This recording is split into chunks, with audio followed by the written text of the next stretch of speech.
The transport ship shook hard as another plasma bolt hit its side. Inside the cargo hold, 300 Velani huddled together in the dark. Their thin blue skin showed the fear they felt. Their large, dark eyes looked at each other with terror. They had run from their home world when the Krath Empire came. Now the Krath had found them again. Elder Maranu held the young ones close to her body. Her 4 arms wrapped around as many children as she could reach. The Velani were not fighters, they were scholars and artists. They had no weapons, no soldiers, no way to defend themselves. That was why the Krath had chosen them. Easy targets, easy slaves. "We will not survive this," whispered Counselor Tevin. His voice was flat and empty. He had already given up hope. The Krath never let their prey escape twice. The ship shook again. Warning lights flashed red. The pilot's voice came through the speakers, speaking in broken galactic common. "Krath warship closing. Hull damage critical. I send distress signal but no one comes. We have maybe 10 minutes." Maranu looked at the children in her arms. Little Sella was only 4 cycles old. She had her whole life ahead of her. Now that life would end in a Krath slave camp, or worse. The elder closed her eyes and said a silent prayer to whatever gods might listen. Then the speaker crackled again, but this time it was a different voice. A strange voice speaking in a language she did not know. The ship's translator worked hard to make sense of it. "Unknown vessel, this is the Earth ship Defiance. We picked up your distress call. Hold on, we are coming." Earth, Maranu knew that name. Every being in the galaxy knew it. Earth was a death world, a planet so dangerous that nothing should be able to live there. But somehow, life had not just survived on Earth. It had thrived. And the creatures that came from that terrible place were the most terrifying things the galaxy had ever seen. Humans. The Velani had heard stories about humans, stories that did not make sense. Humans were violent and dangerous, yes. They came from a world of fire and poison and predators. But the stories also said humans were kind, that they helped those who could not help themselves, that they protected the weak. Maranu did not know what to believe. She only knew that anything was better than the Krath. The ship stopped shaking. Through the small window in the cargo bay door, Maranu could see lights in space. Flashes of weapons fire. Explosions. The Krath warship that had been chasing them was now fighting something else. The pilot's voice came through the speaker again. This time he sounded like he could not believe what he was seeing. "The Earth ship. It put itself between us and the Krath. It is taking fire for us. Why would they do this?" On the bridge of the Defiance, Captain Sarah Chen watched the Krath warship turn its guns toward her. She did not flinch. She had served in the Earth Defense Fleet for 20 years. She had fought pirates, slavers, and hostile aliens. One Krath ship did not scare her. "Shields at 70%, reported her first officer, Commander James Wright. "They're hitting us hard, Captain." "Then we hit them harder," Chen said. Her voice was calm and cold. "Target their weapon systems. I want that ship disabled, not destroyed. We need to send a message." The Defiance was not a big ship by Earth standards. It was a destroyer-class vessel with a crew of 200, but even the smallest Earth warship was built tough. Humans designed their ships the same way Earth had designed them, to survive anything. The Defiance launched a spread of missiles at the Krath warship.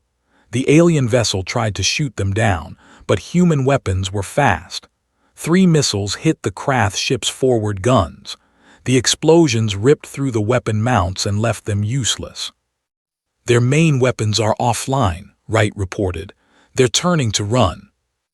"Let them go," Chen said. "But make sure they remember us. Send a message to Krath Command. Tell them that these refugees are under Earth protection now. If they come back, we will not be so gentle." Wright smiled a little. Humans had a reputation in the galaxy. Most species thought they were crazy. Maybe they were, but their kind of crazy had ended more wars than it had started. When humans said they would protect someone, they meant it. The transport ship docked with the Defiance an hour later. Chen went down to the cargo bay herself to meet the refugees. What she saw made her heart hurt. 300 Velani sat on the cold metal floor. They were thin and dirty and scared. Many of them had wounds that had not been treated. The children clung to the adults with wide eyes full of fear. When the cargo bay door opened and Chen walked in, many of them screamed and tried to hide. Chen stopped walking. She held up her hands to show she was not armed. "It's okay," she said softly. The translator on her collar turned her words into sounds the Velani could understand. "You're safe now. No one is going to hurt you." Elder Maranu stood up slowly. Her forearms still held 3 children close. She looked at the human with careful eyes. Humans were tall by Velani standards. Their skin was strange colors. Their eyes were small and intense. Everything about them looked dangerous. But this human's face was soft. Her voice was gentle, and she had just risked her ship and her crew to save people she had never met. "Why?" Maranu asked. It was the only question that mattered. "Why did you help us? We have nothing to give you. We are just refugees. We are nobody." Chen walked closer. She moved slowly so she would not scare anyone. When she reached Maranu, she knelt down so she was at eye level with the children. Little Sella peeked out from behind the elder's arm. Her dark eyes were curious now instead of scared. "You're not nobody," Chen said. "You're people, and where I come from we don't let people suffer when we can help." She reached into her pocket and pulled out a small piece of chocolate. She held it out to Sella. "Here, it's food, it's sweet." Sella looked at Maranu. The elder nodded slowly. The little girl reached out with a shaking hand and took the chocolate. She bit into it. Her eyes went wide with wonder. "It's good," Sella said. It was the first time she had spoken since the attack. Chen smiled. "There's plenty more where that came from." She stood up and looked at all the refugees. "We're going to take you somewhere safe. Earth has colonies that accept refugees. You'll have food, shelter, and protection.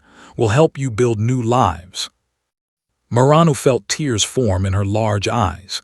She had been running for so long. She had watched her people die. She had thought hope was lost forever. And now this strange creature from a death world was offering them everything they needed. "We cannot pay you," Maranu said. "We have nothing." Chen shook her head. "We don't want payment, we just want to help." She paused and looked at the children again. "On Earth we have a saying, family takes care of family, and from now on you are our family." Maranu did not understand. How could they be family? They were not even the same species. But the human seemed to believe what she was saying. Her eyes were honest and true. Maybe the stories about humans were right after all. The refugee camp on the planet New Haven had seen better days. It was meant to hold 5,000 beings. Now it held 15,000. Tents and temporary shelters spread out in all directions. The air smelled like cooking food and unwashed bodies in fear. The Velani were not the only refugees here. There were Toreth with their gray skin and 4 eyes. There were Menin with their feathered bodies and sharp beaks. There were a dozen other species, all running from the same thing. The Krath Empire was expanding, and they did not care who they hurt. Captain Chen had brought the Velani to New Haven 3 days ago. She had stayed with them to make sure they were settled. Most captains would have left right away, but Chen was not most captains. She had learned from her grandmother, who had been a refugee herself. The old woman had escaped a war zone on Earth when she was a child. She had told young Sarah that the worst part of being a refugee was feeling alone. So Chen stayed. She helped the Velani set up their tents. She made sure they had food and water. She talked to the children and learned their names. She even played games with them, human games that made them laugh. Sergeant Marcus Cole watched his captain play with the alien children. He had served under Chen for 5 years. He thought he knew her well, but he had never seen this side of her before. "She's good with them," he said to Lieutenant Yuki Tanaka. Tanaka nodded. She was checking her rifle for the 3rd time that hour. The captain lost her little sister when she was young, accident during a colony attack. I think she sees something in these kids. Cole understood. Humans often saw themselves in other species. It was strange, but it was also what made humans good at making friends. They found common ground where other species saw only differences. A commotion at the edge of the camp caught Cole's attention. He looked over and saw a group of men arguing with some Torath. The argument was getting loud. Other refugees were gathering to watch. "I'll handle it," Cole said. He walked over to the group with long, easy steps. He had learned to move like that when dealing with aliens. Fast movements scared them. Slow movements made them feel safe. The menin leader was a big male with bright red feathers. His name was Krek, and he had been causing trouble since he arrived. He was angry at everyone and everything. Cole understood why. Krek had lost his whole family when the Krath attacked his world. "What's the problem?" Cole asked in a friendly voice. Krek turned to him with blazing eyes. "These Torath say we took food that was meant for them. They lie. The food was free for anyone." A Torath female stepped forward. Her name was Venna and she was usually calm, but now she looked upset. "There was enough food for all of us, but they took extra. They hid it in their tents." Cole looked at both groups. He could see this going bad fast.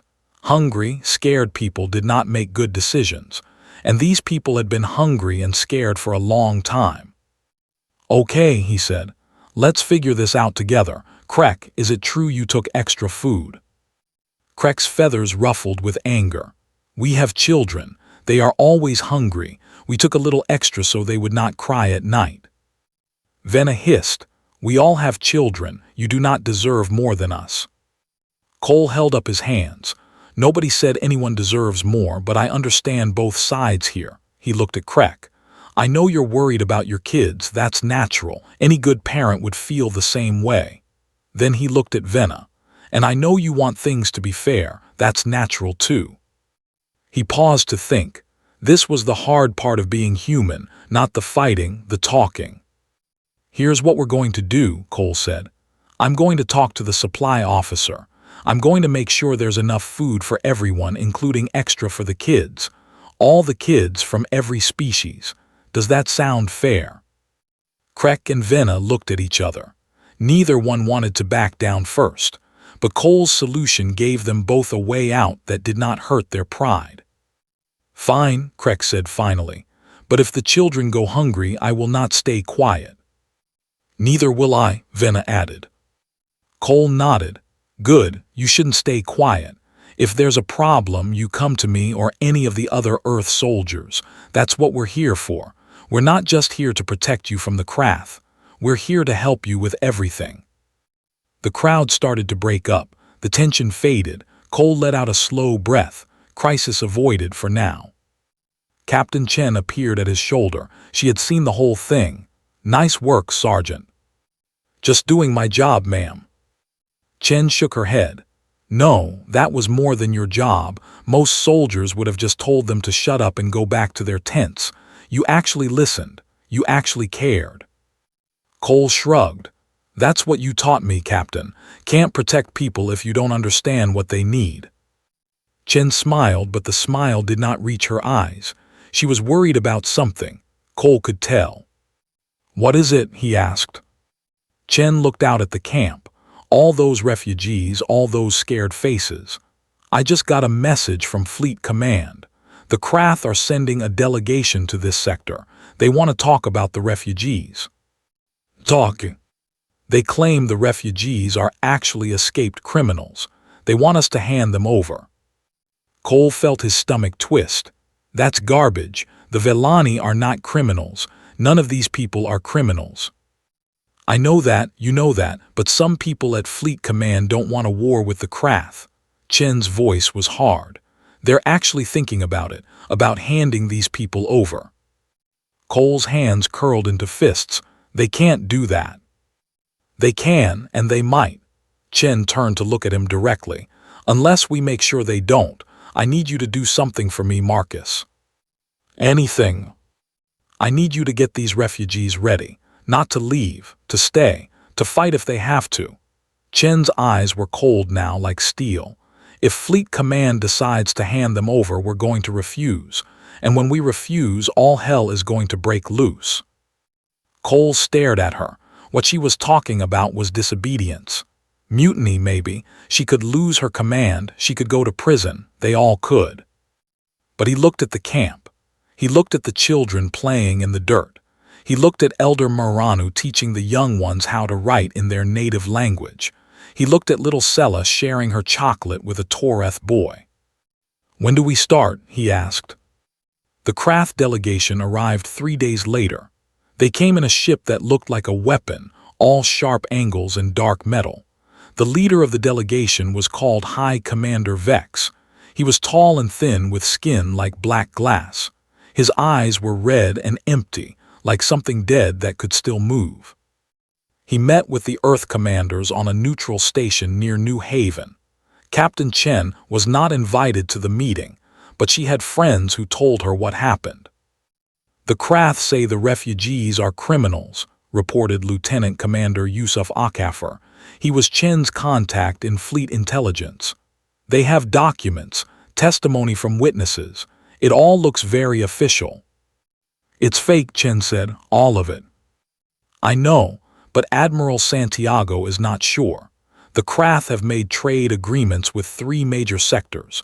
They're offering more agreements in exchange for the refugees. Some people at command think that's a good deal." Chen wanted to scream. A good deal? Trading lives for trade routes. How could anyone think that was acceptable? "What about the evidence?" she asked. "Can we prove the documents are fake?" "We're trying, but the Krath are good at this. They've been doing it for centuries. Every species they conquer, they make it seem legal, justified. The rest of the galaxy looks the other way because it's easier." Chen thought about the refugees in her camp, the children who had started to smile again, the adults who had started to hope. If the Krath took them back, all of that would die. "How long do we have?" she asked. "The decision will be made in 5 days. Admiral Santiago will announce it then." 5 days, not much time, but maybe enough. Chen ended the call and went to find her senior officers. They met in a small tent at the edge of the camp. Cole was there, along with Tanaka and several others. They all looked worried. "You know why I asked you here," Chen said. "Fleet Command might hand the refugees to the Krath. I'm not going to let that happen, but I can't do it alone. I need to know who's with me." She looked at each of them in turn. These were good soldiers, good people. They had families and careers and futures. What she was asking could destroy all of that. Sergeant Cole spoke first. "I'm with you, Captain. I didn't join Earth Defense to hand innocent people to slavers." Tanaka nodded. "Same here. We made a promise to these people. We told them we'd keep them safe. I don't break my promises." One by one, the others agreed. Every single officer in that tent chose to stand with their captain. Chen felt a wave of pride and gratitude wash over her. "Thank you," she said. Her voice was thick. "All of you, now here's the plan." They talked for hours. Chen laid out her strategy. If Fleet Command ordered them to surrender the refugees, they would refuse. They would take the refugees into deep space, somewhere the Krath could not find them. They would need supplies, fuel, navigation data. They would need to move fast and stay hidden. "What about the Defiance?" Tanaka asked. "If we take her off station without orders, they'll call it desertion." "They can call it whatever they want," Chen said. "The Defiance is my ship. Her crew is loyal. We've already talked about this. They're with us." Cole raised a point that had been bothering him. "Ma'am, what if we can change Command's mind? What if we can prove the Krath are lying?" "I'm working on that too. I have contacts gathering evidence. If we can prove the documents are fake, Command will have to refuse the Krath. But we can't count on that. We need to be ready for the worst." The meeting ended late that night. The officers went back to their duties. Chen stayed in the tent alone, looking at maps and data and trying to find a way out of this mess. She was still there when Elder Maranu came to see her. The Vellani elder moved quietly for someone her size. Chen did not hear her until she was almost at the tent entrance. "May I come in?" Maranu asked. Chen nodded, "Please." Maranu sat down across from Chen, her 4 arms folded in her lap. Her large eyes studied the human carefully. "I heard some of your soldiers talking. They said there might be trouble, that we might have to leave again." Chen sighed. She should have known the refugees would find out. Scared people paid attention to everything. "There's a chance, yes. The Krath want to take you back. Some people at my command think we should let them." "But you do not think so?" "No, I don't." Maranu was quiet for a moment. "Why?" she asked. "Why do you care so much? Your own leaders are against you. You could lose everything. Why risk it for people you do not even know?" Chen thought about that question. She had thought about it many times. "My grandmother used to tell me stories," she said slowly. "When she was a little girl, there was a war in her country. Her family had to run away. They had nothing. No food, no shelter, no hope. They would have died if not for the people who helped them. Strangers who gave them food and medicine and a place to sleep. Those strangers saved her life. They saved my family." She looked at Maranu with fierce eyes. "My grandmother taught me that helping others is not a choice. It's a duty. When you see someone suffering, you help them. It doesn't matter if they're family or strangers or a different species. You help them because that's what good people do." Maranu felt tears in her eyes again. "Your grandmother sounds like a wise woman." "She was. She died a few years ago, but I think about her every day." Chen smiled sadly. "I think she would have liked you. She always said that people are people no matter what they look like.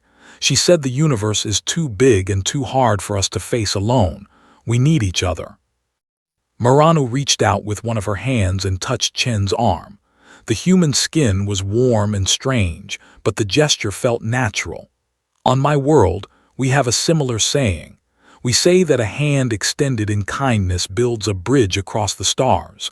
I think your grandmother would have understood that." "I think so too." They sat together in silence for a while. Outside, the camp was settling down for the night. The sounds of talking and cooking faded. The stars came out, bright and cold.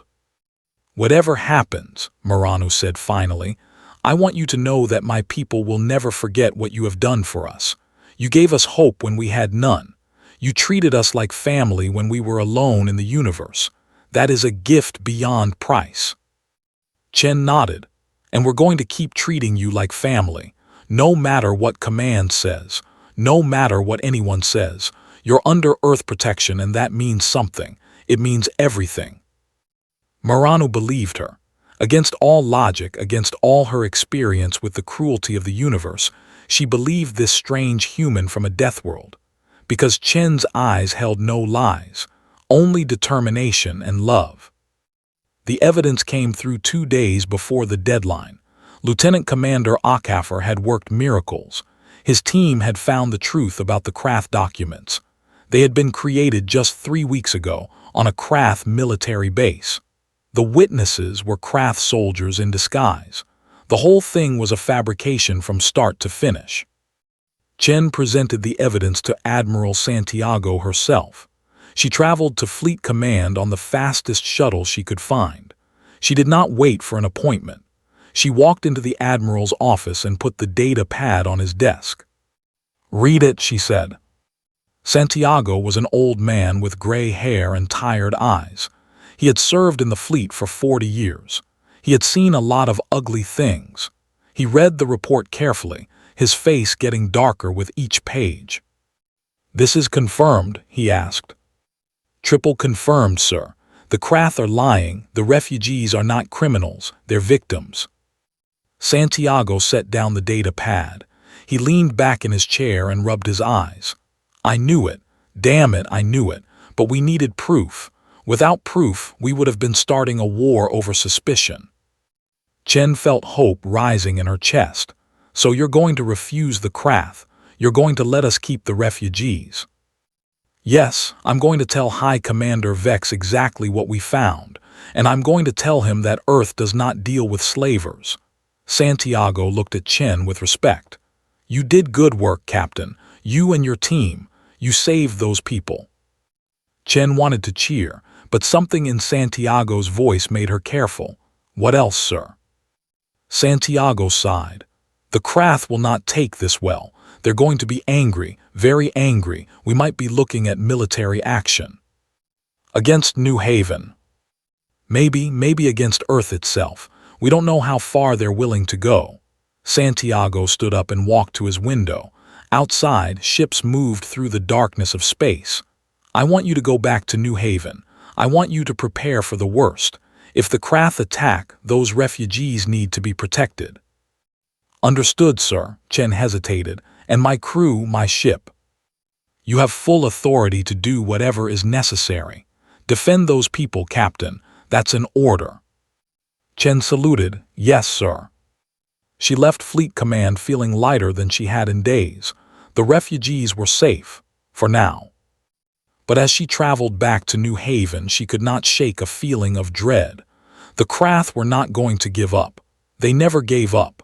They would come back, and when they did, they would come with weapons. She reached the camp late that night. Her officers met her at the landing pad. Cole, Tanaka, and the others. They all wanted to know what had happened. "We won," Chen told them. "Fleet Command refused the Krath. The refugees stay with us." There were cheers, hugs, tears of relief.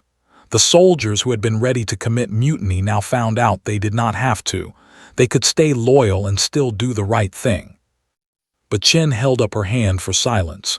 "It's not over. The Krath might attack. We need to be ready." The celebration faded. The reality of the situation settled over them like a cold blanket. "How long do we have?" Cole asked. "I don't know, maybe days, maybe hours. We need to start preparing now." The work began immediately. The Earth soldiers fortified the camp. They set up defensive positions and early warning systems. They trained some of the refugees in basic combat, those who were willing and able. They made evacuation plans and backup plans and backup plans for the backup plans. 3 days passed, then 4, then 5. No attack came. The refugees started to relax. Maybe the Krath had decided it was not worth the trouble. On the 6th day, the sensors detected incoming ships. Chen was in the command tent when the alarm sounded. She ran to the sensor station and looked at the display. Her heart sank. 20 ships, 20 Krath warships coming straight for New Haven. "This is it," she said. She opened a channel to all her officers. "Battle stations, this is not a drill. Repeat, this is not a drill." The camp erupted into controlled chaos. Soldiers ran to their positions. Refugees were moved to shelters. The Defiance and 2 other Earth ships powered up their weapons and shields. Elder Maranu found Chen in the middle of it all. The human was giving orders and checking data and coordinating everything at once. Maranu had never seen anyone work so fast. "What can we do?" Maranu asked. "My people want to help." Chen looked at her. "Get to the shelters, keep the children calm, that's the best thing you can do." "That is not enough. We have been running for too long, we want to stand with you." Chen did not have time to argue, and looking at Maranu's face, she saw something she had not seen before. Courage. Not the loud, obvious courage of soldiers, the quiet courage of someone who was tired of being afraid. "Can any of your people use communications equipment?" "Some of us worked as technicians on our home world." "Good, send them to the command tent. We need people to monitor signals and coordinate our forces. It's not fighting, but it's important." Maranu nodded. "It will be done." She paused. "Captain, thank you for everything." "Save the thanks for after we win," Chen said. Then she smiled just a little. "And we are going to win." The Krath fleet entered orbit around New Haven. High Commander Vex sent a message to the planet below. His voice was cold and cruel. "Earth forces, you have property that belongs to the Krath Empire. Return the refugees immediately or we will take them by force. You have 1 hour." Chen's response was short. The refugees are not property. They are people under Earth protection. If you want them, come and get them. The hour passed. The Krath began their attack. The first wave hit the planetary shield. The whole world shook as Krath weapons pounded the barrier. The shield held, but Chen knew it would not hold forever. Nothing lasted forever against that kind of firepower. Defiance, Phoenix, Resolute, engage, she ordered.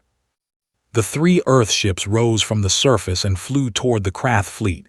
They were outnumbered more than 6 to 1. It should have been suicide, but Earth ships were built differently, and Earth crews fought differently. The Defiance led the charge. Her weapons blazed in the darkness of space. Missiles and plasma bolts and kinetic rounds streaked toward the enemy. The Krath ships were bigger, but they were slow. The Earth ships danced around them like wolves around bears. On the bridge of the Defiance, Commander Wright coordinated the attack. Target their formation. Break them apart. Don't let them mass their fire. The battle was chaos. Ships twisted and turned and fired and exploded. The Defiance took hit after hit, but her shields held. Her crew fought with everything they had. On the ground, the refugees huddled in the shelters. They could feel the impacts. They could hear the distant thunder of war. The children cried. The adults tried to comfort them. Maranu held little Sela close. The girl was shaking with fear. "It will be all right," Maranu whispered. "The humans are protecting us. They will keep us safe." "But what if they lose?" Sela asked. Maranu did not have an answer. She just held the child tighter. In the command tent, the Vellani technicians worked beside the human soldiers. They monitored signals and tracked enemy movements and passed information to the ships in orbit. They were not fighters, but they were helping. For the first time in a long time, they were not just running. One of the technicians, a young male named Varen, noticed something on his screen. "Captain Chen, I am seeing strange signals from the Krath command ship. They are receiving messages from somewhere else." Chen came over to look. "Can you decode them?" "I will try." Varen's fingers moved over the console. He was good at this, better than most. He had worked for the Vellani intelligence service before the invasion. That felt like a lifetime ago. The message decoded. Varen read it with wide eyes. "It is from the Krath Home Command. They are telling High Commander Vex to retreat. They do not want a full war with Earth." Chen grabbed the console. "Are you sure?" "Yes, but Vex is not responding. He is ignoring the order." Chen understood. Vex was not fighting because his leaders wanted him to. He was fighting for his own pride, for revenge against the humans who had embarrassed him. He was willing to start a war just to get his way. That gave her an idea. "Can you send a message using their frequencies?" she asked Varen. "Yes, I think so." "Good. I want you to broadcast the retreat order to the entire Krath fleet, every ship. Make sure they all hear that their home command wants them to stop." Varen looked uncertain. "But Vex will be angry. He might attack harder." "Maybe, but his captains might not follow him.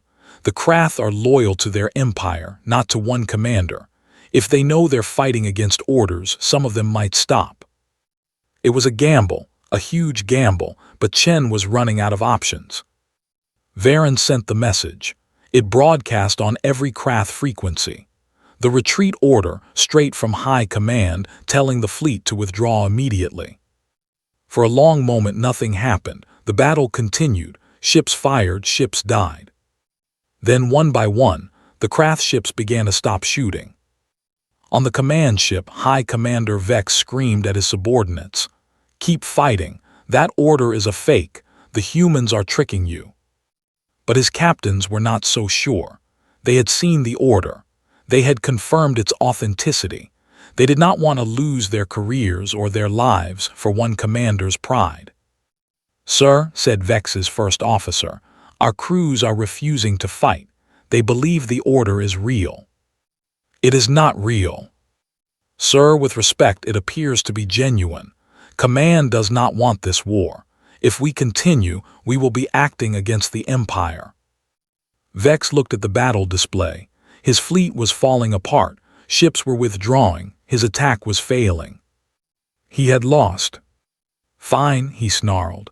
"Tell all ships to retreat, but this is not over. The humans will pay for this." The Krath fleet pulled back. One by one, the ships disappeared into hyperspace. In minutes, the skies over New Haven were empty. On the ground, the sensors showed no more enemies. The shields were down to 10%. The Defiance and Phoenix were badly damaged. The Resolute was gone, destroyed in the battle with all hands. But they had won. Chen walked out of the command tent and looked up at the sky. Stars were shining. Everything was quiet. She felt tears running down her face, but she did not wipe them away. Cole found her there a few minutes later. He was covered in dust and blood, but he was alive. "We did it, Captain. We actually did it." "We did," Chen said, "but the cost was high." The Resolute. Gone 200 good people.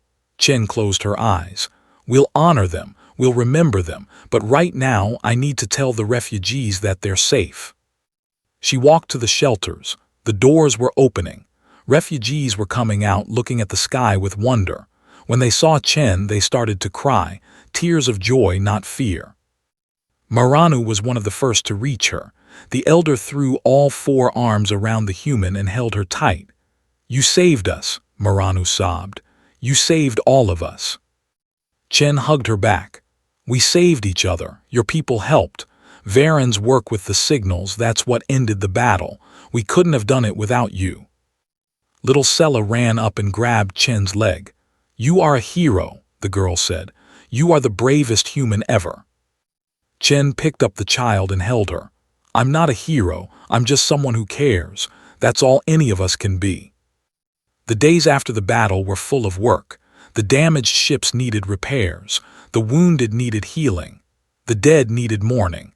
But through it all there was hope. Real hope for the first time in a long time. Fleet Command sent more ships to protect New Haven. The Krath had withdrawn, but everyone knew they might come back someday.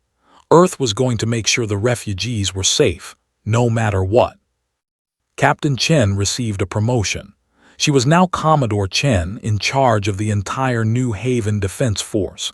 She could have moved to a bigger ship, a nicer office, a safer post. She chose to stay. "These people need me," she told Admiral Santiago. "I'm not leaving them." The refugees began to build real lives. They found homes and jobs and communities. The Vellani worked as teachers and artists and scientists. The Toreth started farms and factories.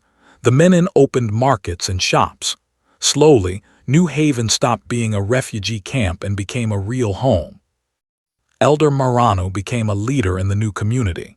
She worked with human officials to make sure all the refugees were treated fairly. She became friends with Chen, and the two often shared meals and stories. "I never thought I would find peace again," Maranu said one evening. They were sitting on the porch of Maranu's new home, watching the sunset. "After everything we lost, I thought the universe had no more kindness in it. I was wrong." Chen smiled. "The universe has plenty of kindness. Sometimes you just have to look for it. Or sometimes it finds you." Maranu looked at the human with gratitude. "We were lost and alone, and you found us. You treated us like family. You fought for us like we were your own blood." "Because you are," Chen said. "Family isn't just about blood, it's about choice. We chose to protect you. We chose to care about you. That makes you family." Little Sella came running out of the house. She was growing fast, healthy, and happy. She climbed into Maranu's lap and smiled at Chen. "Tell me a story about Earth, please." Chen thought for a moment. "I'll tell you a story my grandmother told me. It's about a girl who had to run away from her home just like you. She was scared and alone, but she found people who helped her. And when she grew up, she helped other people too, because that's what good people do." Sella listened with wide eyes. Maranu listened too, holding her close. And somewhere in the stars, the universe watched. It watched these strange creatures from a Deathworld, these humans who should have been monsters but were not. It watched them protect the weak and heal the hurt and love the unloved. And the universe wondered if maybe, just maybe, there was hope after all. Years later, when historians wrote about this time, they called it the beginning of the Great Alliance, the moment when humans and aliens first truly came together, the moment when the galaxy started to change. But the people who lived through it did not think about history. They thought about the families they had found, the friends they had made, the love they had shared across the vast darkness of space. They thought about a simple truth that humans had always known. When you protect someone, when you truly care for them, they become your family. And for family, you will fight. You will sacrifice. You will never, ever give up. That was what it meant to be human. That was what it meant to be from a death world. That was what it meant to love.